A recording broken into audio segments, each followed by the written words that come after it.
Good evening, everyone. I hope everyone is well and keeping safe.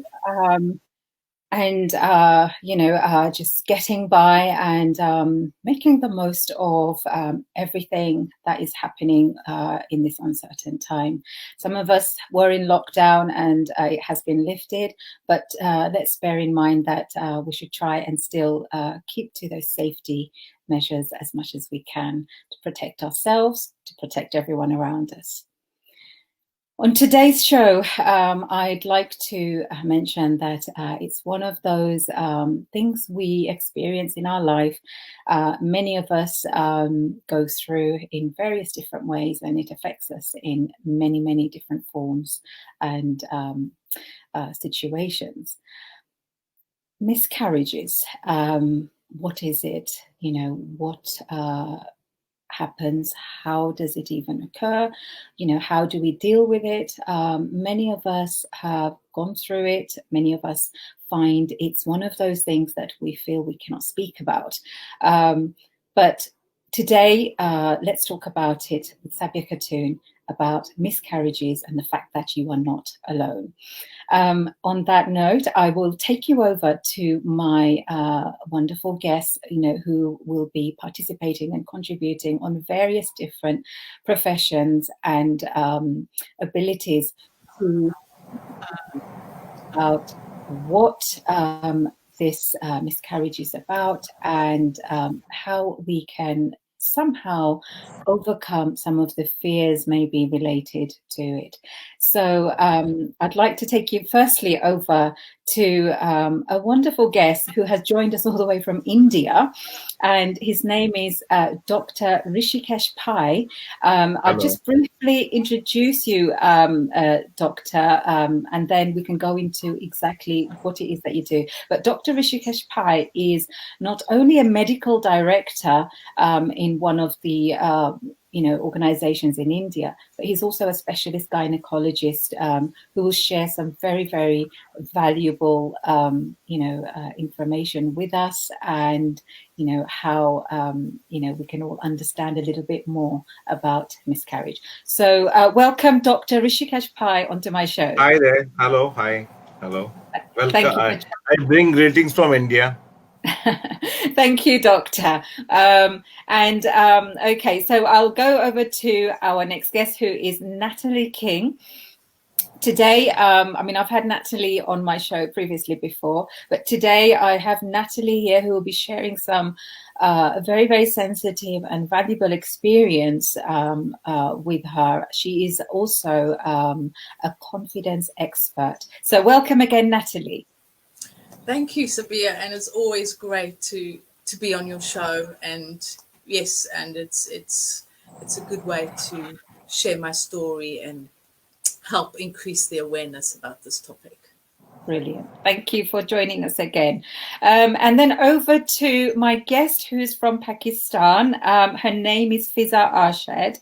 And I'd like to welcome Fizza Arshed, who is our clinical psychologist all the way from Pakistan. If I can take our viewers over to our Dr. Hrishikesh Pai, who, I believe is in a very, very, well positioned to tell us about and give us an insight about what is miscarriage, just briefly, and then we can go on to a few of the other aspects about miscarriages. So if I can take everyone over to Dr. Hrishikesh Pai, it's already a privilege to have you on our show. So yes, if you can give us some insight, Doctor.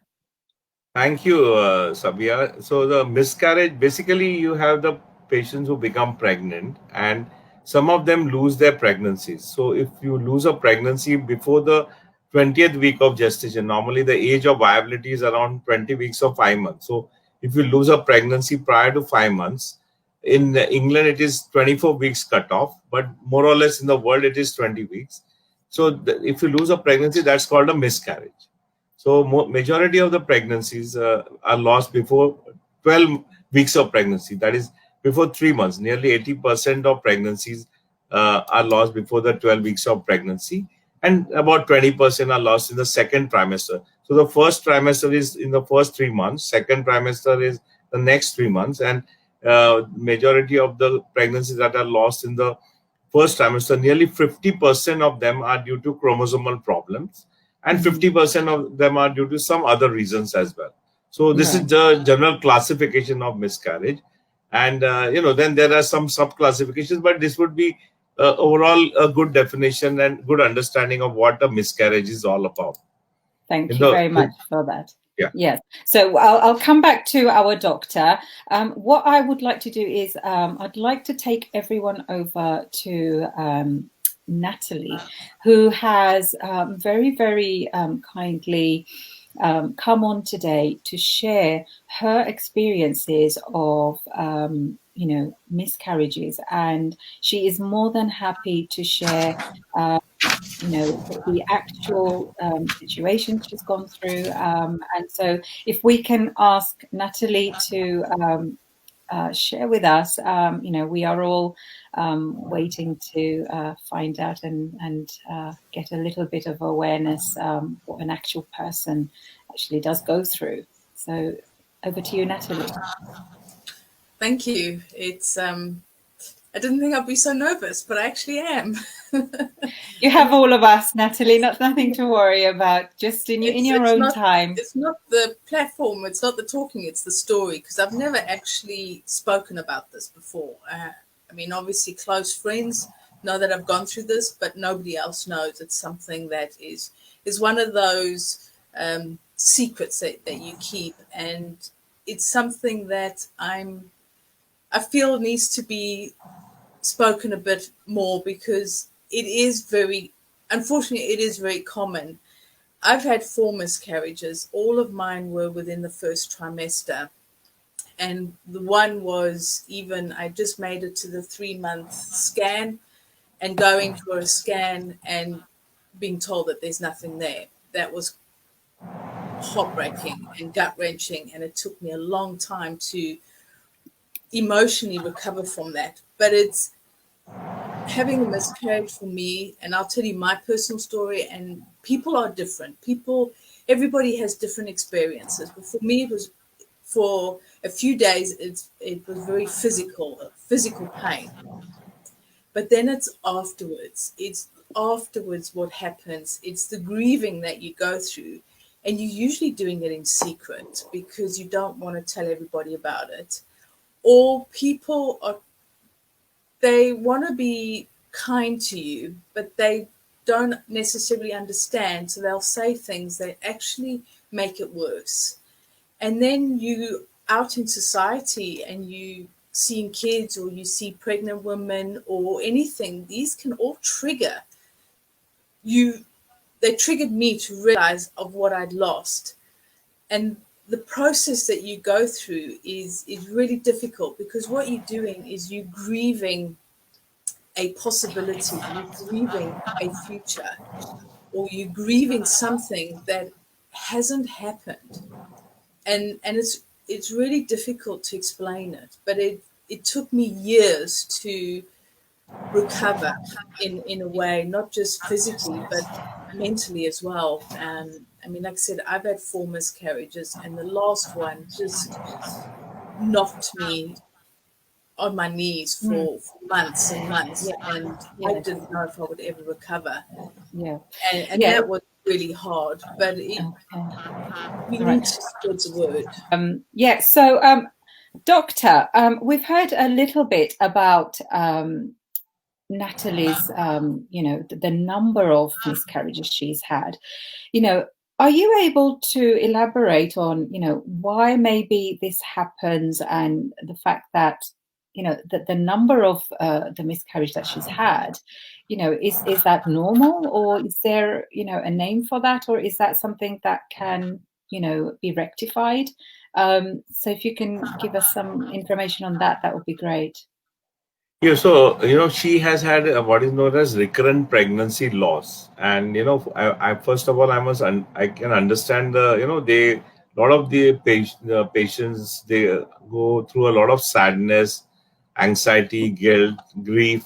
It's like losing a precious member of the family. And people have to understand that, and that's why the name was changed from in the olden days we used to call it recurrent abortion, but now we have changed the name to pregnancy loss, because it's that the previous terminology was not very proper, and it used to hurt a lot of people. So that's one thing I would like to say. So people around have to understand that it's a major psychological impact on the person and the husband, as well as nearby family members, and they need a lot of time, they need a lot of support from family, friends around, to get them out of this problem. It's a major psychological impact.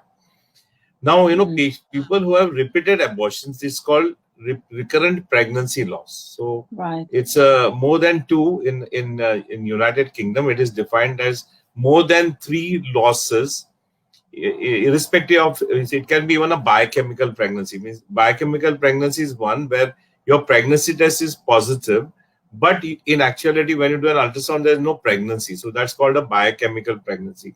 So if you have three or more biochemical pregnancies or normal pregnancy losses, it's called recurrent pregnancy loss in United Kingdom. But in United States it is two losses, but they are supposed to be clinical pregnancy losses. So you have to see a pregnancy on ultrasound, and if there are more than two losses, it is known as recurrent pregnancy loss. So there's some definition, but I Yeah. personally feel any two losses is good enough. In fact, even Yeah. when the patient has got one loss, they get very hyper and they come and they want you to start investigating them. You can't tell a person that you wait for one more loss and then come to me. So it's very difficult to counsel patients as far as this is concerned. So Yeah. there are a lot of What I reasons for it. Yeah, what I wanted to ask on that is these recurrent miscarriages, can they happen at different stages of the pregnancy, like from your first trimester of the first 12 weeks, or from 12 weeks to 24 weeks? Is there a specific timing that it happens, or are we saying that it can happen anytime? It can happen anytime, but most of the chromosomal related losses will occur in the first trimester, that is, in the first 3 months of pregnancy. But certain conditions like antiphospholipid syndrome, they can have some losses in the earlier part of pregnancy and some losses in the latter part of pregnancy as well. So based Right. on the cause and the etiology, the presentation can vary a bit. Okay, so I'm going to take you all over to our clinical psychologist, Fizza Arshed. Fizza, I'll just briefly let you know that Natalie, who's shared her experience about, the miscarriages that she's had, not only one, but recurrently, about 3 to 4, and what kind of things do you think that she may have gone through, to be able to say, well, am I okay to think that was, the four miscarriages that I've had, are normal, or can I try again? What kind of, mental, emotional things do you think that she could be going through, and people like herself could be going through? If you can give us some information about that, that would be good. Okay, so all of us experience emotions differently, and in this matter also there could be number of different responses coming from people who experience this at some point in time in their lives. The most common issues that such people face includes a feeling of guilt. Okay, I think Fizza's frozen there. Husbands with Not their better half because they some way or the other believe themselves or their partners at times are not able to understand or empathize with them, due to which they experience number of different numerous relationship issues, okay. disorders that may emerge as a trigger due to this problem that they have faced in their life. Most commonly, post traumatic stress disorder is very common in patients, in people who experience repeated miscarriages. nightmares of the theme of losing their kid, of losing their loved one, and different flashbacks or of that experiences that they had in their life. These are the most common and repeated responses that we have recorded from people who experience miscarriages. Right. Okay. So, Natalie, could you share with us some of those emotions that what Fizza has mentioned? Are they quite relatable to what you may have gone through? And I mean, have you had a supportive partner along the way? Some people are quite blessed to have that. Some people are not so blessed. So, are you quite relatable to some of those emotions and things that you could have gone through? Yes. So I had a miscarriage with one partner, and then I've had two with another partner, and two with one partner, sorry, and two with another partner. And the first partner, he took it really hard. He really struggled with it, and he couldn't cope with my emotions. So I just bottled it all up and just got on with stuff because that's what I needed to do. With my second partner, it was very different. He supported me. He understood, or he allowed me to express my emotions and to actually speak about it. To actually, when I said something that might have not been, you get really angry, and I used to just say things out of anger, and he just understood that it wasn't me being horrible, being nasty. It was just me trying to deal with what was going on, what was happening. And and I really appreciated that, because even now we still sometimes can talk about it. We still sometimes, what ifs, and they would be this old now, and but we can have that discussion because we've been through it together, and there was no barrier put up because we communicated throughout the whole process. And my last one was a quite bad one. It was more ectopic pregnancies, and I really struggled physically with that for a long time to recover. And when I just say, I'm just really struggling, he just said, okay, just take it slow. You need to deal with this. You've been through something really traumatic. You need to deal with this. And he actually helped me to almost take a step back. And when I mentioned to him that I wanted to talk about this, I want to start to create an awareness, he was like, go for it. If that's what you need to do, go for it. I'm here to support you. And that does make a big difference, and it really helped me. Right, yes. So, Doctor, you've heard what Natalie has just shared with us about that. What kind of investigations do you think are going on with people who have had like recurrent miscarriages? And how are things going about it if they would like to try again, for example? So, you need to understand that in 50% of patients, there is a definitive factor from uh, the patient side. For example, there may be a parental chromosomal abnormality in the husband or the wife. So, we normally do a karyotyping to find out if there is a problem. In 15% of patients, you may have a APLA syndrome, which is called antiphospholipid syndrome. And normally we have a few tests like glucose anticoagulant or anticardiolipin antibodies, which we do to pick it up. And there may be a uterine structural defect. So nowadays you have 3D ultrasound, and you can easily find out whether there's a fibroid or a septum. There may be a septum within the uterus, like a curtain, and that can be easily tackled by doing a hysteroscopic surgery and removing it. Or if there's a large fibroid, we can tackle it. And then we look at the hormonal profiles. Many of them are hypothyroid, or you may have a borderline diabetes.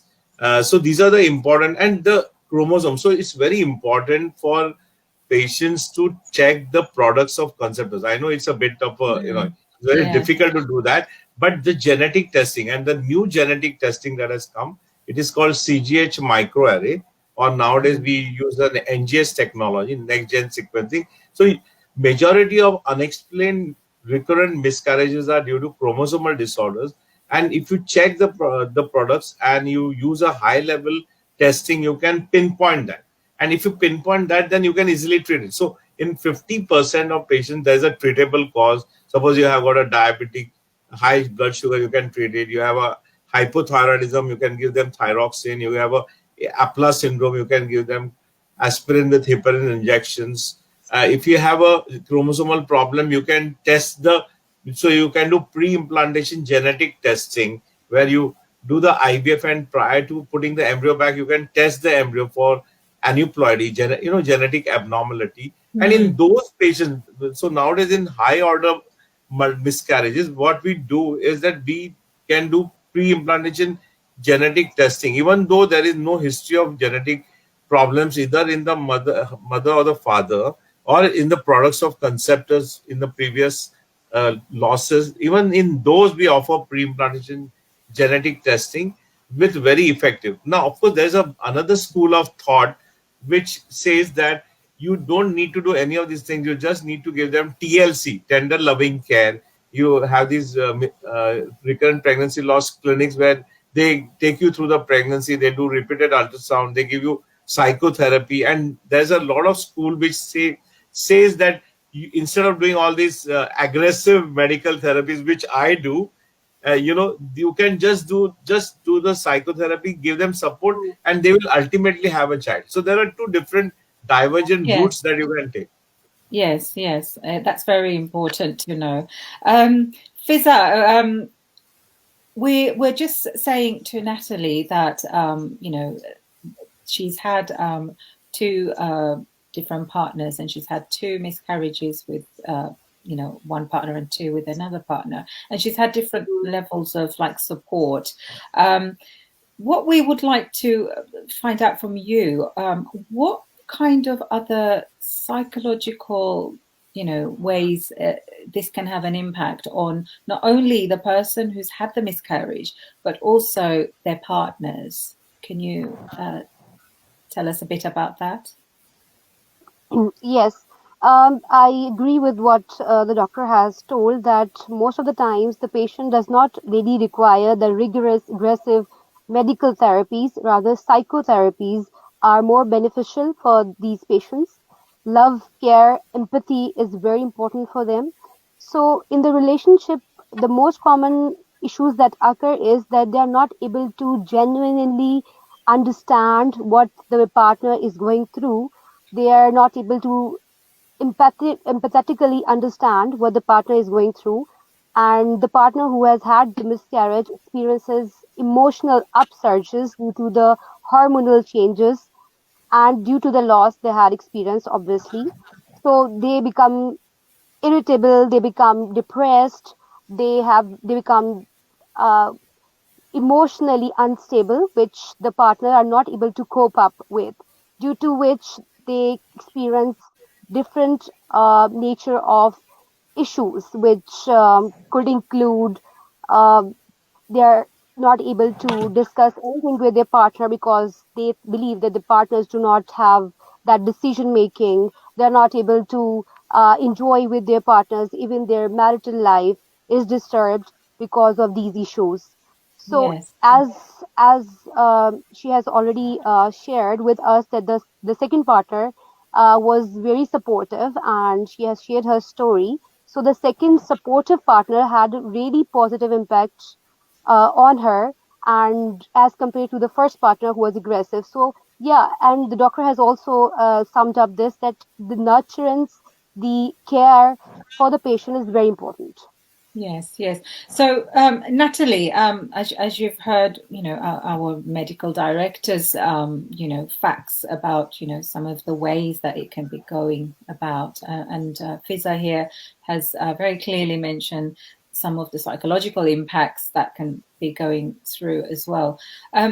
Could you care to share with us, the actual process of, the rest of the journey that you went through? and how it's actually really did impact on you.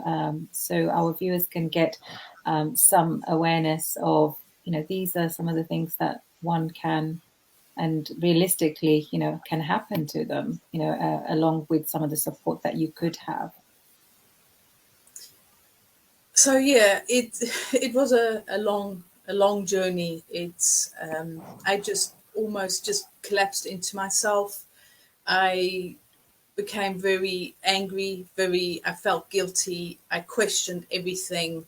I and it took me a long time to almost come to terms with the fact that this has happened to me and the consequences from that, which is I don't have children now. And I did get some counseling. Some counseling was offered to me with the fourth miscarriage, and she helped me to understand that what I was grieving, and I was grieving a possibility or a potential future that wasn't going to happen.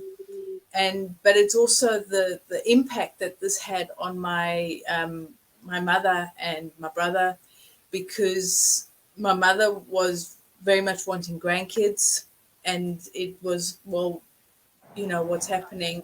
I've never known why I've had these miscarriages. Some tests were done, but everything came back normal. So theoretically, I shouldn't have had these miscarriages as far as the medical tests that I've had. But it still leaves you wondering what's happened. But it's also the long term. It's I became really depressed, and it just kept on going. I would be tearful at times when I shouldn't have, and all of a sudden I would see something and just be triggered I just get really cross or angry or upset. And this took years to almost feel normal again, and the hormone imbalance also just took ages to come right in my body. Yeah. As I said earlier, I was physically struggling as well, because I just If I may ask, Natalie, how long ago have you had these miscarriages, from today? So my last one was, now you're asking me, I think about 8-9 years ago, and it's taken me this long to start to talk about it. So it has been a long journey to get, because I had the miscarriages quite within a period of 4 years. I had all these miscarriages, and then I made the decision that it was either keep trying or stop trying and have to deal with the consequences of not having any children. And that again is a huge impact, because it's like, well, sometimes I'd say to my husband, I say, what happens? Shouldn't we? But it was a decision that we made, and it was a decision for us. It's not necessarily the right decision for everybody. But then again, you sort of think, well, what if, or maybe, and what would life be like if we had kept going, or anything like this? And you have to live with these choices that you make that are permanent choices. And it was something that even now I still think, well, should I, shouldn't I? It is these decisions that you make. And sometimes quite often people would say, and whether it's just to be kind or not understanding, is, well, you can always try again. I needed to stop at 4. I do know of women who've had more, and I don't know how they've done it. I had to stop at 4 because I felt that I wouldn't be able to deal with a 5th one, and I had to take that into consideration, because of my record, because of having these reoccurring. Maybe the 5th one might have been the charm and worked, but I had to ask myself, could I keep going with all these emotions, with everything that was happening, the physical, the mental. That's very important. Yes, that's very, very valuable. I mean, if I can ask our doctor here, what kind of diagnosis and investigations, do you think are, or can, take place? Listening to Natalie's story about the number of the miscarriages she's gone through, as well as, can you tell us also a little bit about, can IVF come into somewhere along the line there? And before we go on, maybe you can also touch upon this. What does hysteroscopy play a role? How does that? So if we can touch upon that, I'm purely mentioning all those three in one go. So we are getting almost to the end of our show, unfortunately. So if our doctor can say a little bit about those aspects for the information for our viewers and for Natalie as well. Yeah. So, no, I want to say one thing that, we learn all the technology from the West, but we apply it more aggressively than the West, unfortunately.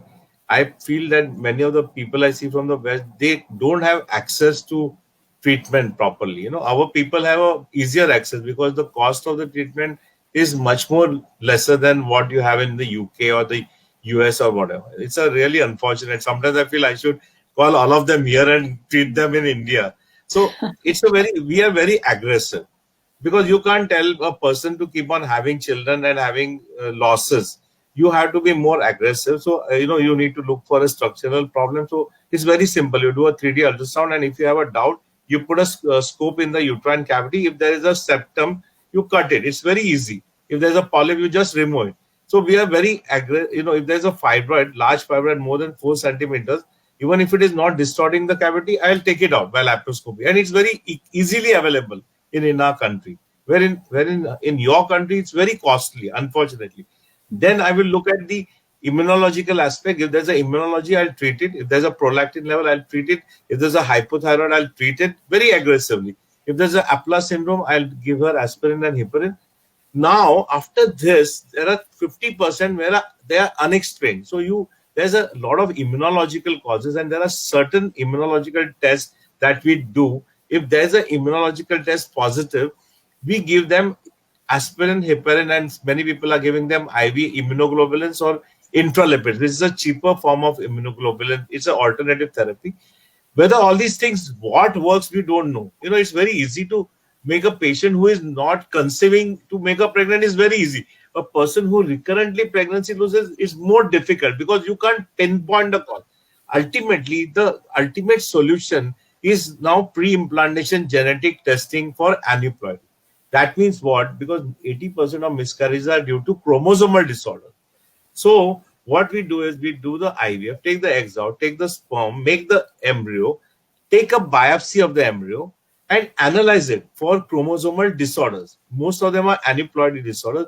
And we select the embryo which is not aneuploidic and implant it and get a pregnancy. It's so simple. You understand? So, and along with it, we supplement it with immunological problems as well. So we would supplement them with aspirin, heparin. Many of these are off-label empirical therapies, but they really work. And I get a lot. I've had patients with 8, 9, 10 miscarriages pregnant. So it really works. Now, this protocol, there's a lot of protocols in the West. Those are not there, unfortunately, in our country. So we can do things more aggressively and faster. That's why I feel bad, because I feel this is a major defect in the Western medicine, that a lot of people don't have access to care. In our country, there are so many private nursing homes, and a lot of middle class has access to care at a very reasonable cost. That is what I would say. And I would, had she come to me, I would 100% given her a pregnancy. There you go, Natalie. Something to keep a contact with there, and maybe have a word with the doctor there. If I can go briefly to Fizza here, the psychological impact, Fizza, for a person going through, trying again and again, how do you think some people cope, or what kind of support do you think, are they turning to, or do they have around them that they can turn to, either help them overcome some of the thoughts and feelings that they're going through, whether they should be able to say, okay, let's try one more time. What kind of, psychological sides of things, have you come across that, should one, I mean, is this the right way for one to go about? And what sort of supports are out there, and what kind of support should they be reaching out for? Yes, there are different therapies that can be utilized, but it depends upon the nature of the problems, the nature of the complaints the client is coming up with. For people who are experiencing overthinking, obsessions, post-traumatic stress disorder, it's better that they seek cognitive behavioral therapy (CBT) for that, along with if they are trying to conceive again. Apart from that, so that's particularly for those who experience overthinking, who are fearful, who have doubts. Then people who have marital issues or different, they're not able to keep up with the things in their lives. Supportive therapy is a thing. People dealing with grief who are not able to overcome that loss, grief therapy is recommended for them. Then people who are experiencing issues with their partners, marital therapy is recommended for them. So yeah, there are different therapies for the different kinds of problems that the person must be facing, but basic counseling works for all. So if if the client is not interested in seeking a therapy, or the partners are not supporting them, then brief counseling therapy sessions, even from good support from their family members, could be really helpful for them as well. Yeah. So Natalie, is there anything that you would like to raise, or maybe ask our doctor or Fizza in relation to some of your experiences that you have shared with us, that you feel that for yourself, as well as maybe our viewers, can benefit from situations such as this?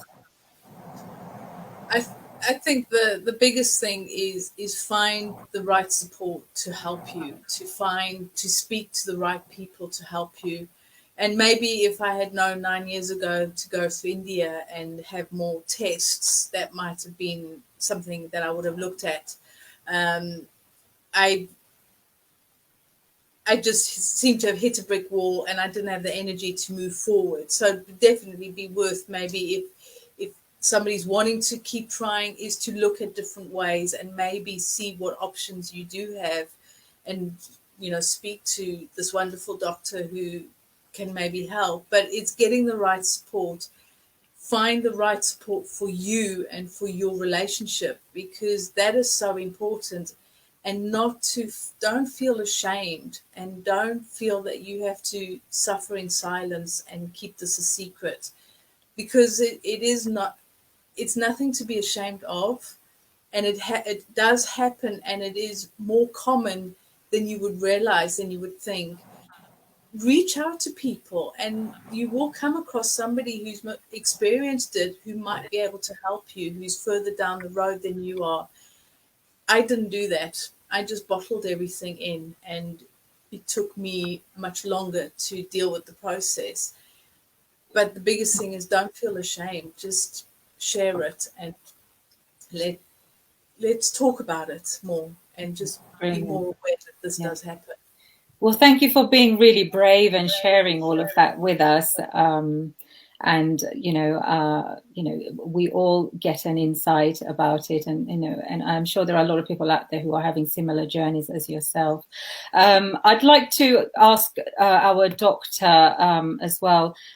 We are coming to the end of our show. If you can tell our viewers a little bit. I know you are a medical director and you are a specialist gynecologist, but also, if you can just tell us, what other areas that you actually, involve yourself in relation to miscarriages, and, what are some of the things that people can look out for and reach out for, and whether it's in the UK or India. I mean, from what you've said so far, it just seems like, I'm sure Natalie would agree, it would be perfect maybe for you, Natalie, to go and pay a visit to our Dr. Hrishikesh Pai, and because I can see already you're feeling, I can see a little glow in there, Natalie, that you're already feeling that, do you know what, if only this doctor was nearby, maybe, there are some questions and things I could have put out. But if I can ask, Doctor, that if you can tell us what are the things that you actually do specialize in relation to the miscarriages, and what good advice or information can you give out to our viewers just to finish off? So, I do a lot of IVF. I've been doing IVF for 30 years now, since 1991. And I would like to anecdotally tell you, when I was in my, 15, 18 years back, one person came from UK. She was in the police. She was an Indian. She said, Doc, I'm in the police and I've had 2, 3 miscarriages. And that time I used to use a lot of heparin. I said, listen, this test for, and, Apla syndrome, many times they come wrong, and I would personally take a heparin injection next time you have a pregnancy. And then she went off to UK, and after 1.5 years she wrote an email to me saying that, doctor, I took your advice and I told my clinician, no, I want the daily heparin injection, and I have had a child now. So the problem is that there's a lot of people like me who do gut feeling medicine. There's a lot of, so if you go, there are a lot of people who say, no. There is no study which says that this is effective. But after 3-4 repeated abortions, there is a lot of gray zone areas, and people do try things which may or may not be effective. You understand? Because it's all a gray zone. So there are 3 main areas of recurrent pregnancy loss. There may be a problem with the embryo. So you do a genetic test and put a normal embryo back. There may be problem with the uterus. So you look for a abnormality in the uterus, or there may be a problem in the mother. So you look for a hormonal disorder, or you look for an immunological problem. The immunological tests are very big. There are a huge number of immunological problems that all contribute to this. The next 10 years would be to separate them into different compartments. We have not yet achieved that. So a lot of these things which we do, which are vague as per many standards, like giving a heparin daily injection, or giving an aspirin, or giving an intralipid, or giving an IVIG. One of my friends in Mumbai, he does LIT therapy, leukocyte immunotherapy. Again, very controversial. So these are all immunomodulators. Yeah. And giving a progesterone. So these are the areas which many doctors hesitate to give. They say, no. If you had not given it, she still would have had a child. But so that's the controversial area. So recurrent miscarriage is a major controversial area. Unlike IVF, if you don't conceive, it's very easy. But the ones who conceive and they don't continue the pregnancy, that's the challenge. But I feel that if you do them holistically, give them therapy, give them psychotherapy, treat them medically, and treat them aggressively, they achieve a pregnancy. You can't tell a person, okay, keep on trying. There's a study which shows, shows that if there are, they divided them into 2 parts. One was, they said you keep on trying. And the other part, they gave them medical treatment, and both of them achieved pregnancy ultimately. But it's not just achieving the pregnancy, it is achieving it in the earlier way. You can't keep on having miscarriages. You can't tell a person you keep on trying till you get a child. It's difficult for the person. Every miscarriage is a major trauma to that person. Of course. And so it has to work side by side. Yes. Yeah. The only thing now what we are doing is that we do it at a very low cost. That's the power. I'm so happy now because I can offer my skill, which is on par with the world. I've been doing. You sound amazing, doctor. Honestly, yeah, we need but I can do it at a low cost. That's the thrill of it. Yes, that's the fun of it.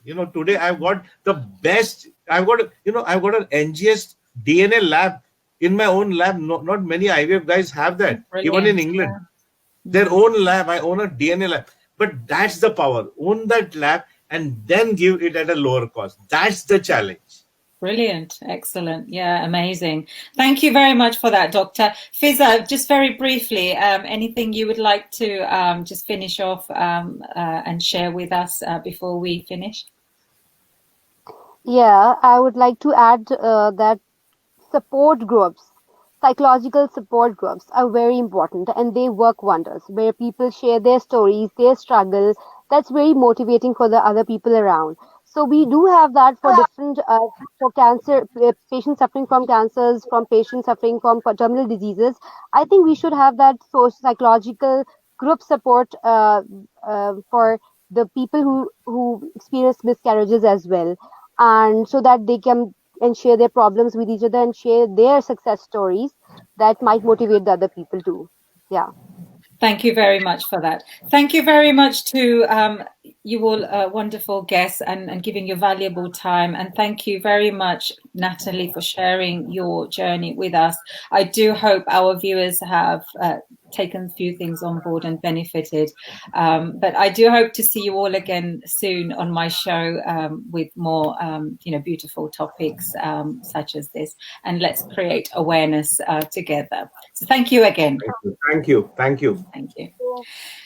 Okay, so viewers, we've seen and we've heard from not only our professionals but also from a very wonderful person who is able to share her journey about not one miscarriage but recurrent miscarriages. And what we've learned is that support is important, especially the support from the partner that you have. And also, not only do that support mean a lot to you, but finding out the different kinds of ways that you can help yourself mentally, emotionally, physically, they work hand in hand with some of that. We've also learned that do not feel ashamed, do talk to someone about it. Do not feel that that you've got to feel guilty, or you feel that you're exhausted now, you cannot try anymore. Find out not only from experts but from supportive people, families, partner around you. And miscarriages are not something that should be left unspoken. Like I said, and like our guests have mentioned, you need to talk about it and know that you are not alone. So on that note, stay safe and follow VodTalk.